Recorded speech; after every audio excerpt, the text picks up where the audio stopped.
Louisiana farmers have just completed their wheat harvest and it was no bumper crop. A combination of factors caused by the topsy-turvy weather conditions experienced during the growing season is getting blamed for the lower yields. Last year we had an average yield about 54, I believe it was 54 bushels per acre. This year it's probably going to be in the 40s. Dry conditions were prevalent during the planting and early growing season. The winter was very wet and warm, and then above average temperatures near the end caused the crop to mature exceptionally fast.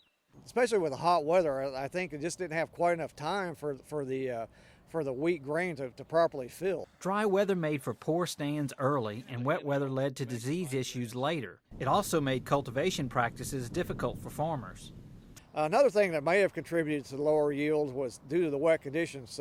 Producers had a little trouble getting their fertilizer out. Woodwell said an upside to finishing the harvest early is that producers have a chance to plant a second crop on their wheat acreage.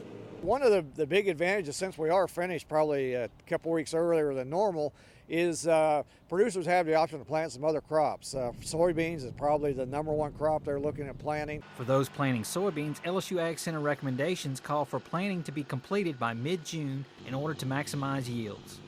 With the LSU AgCenter, this is Craig Gautreaux reporting.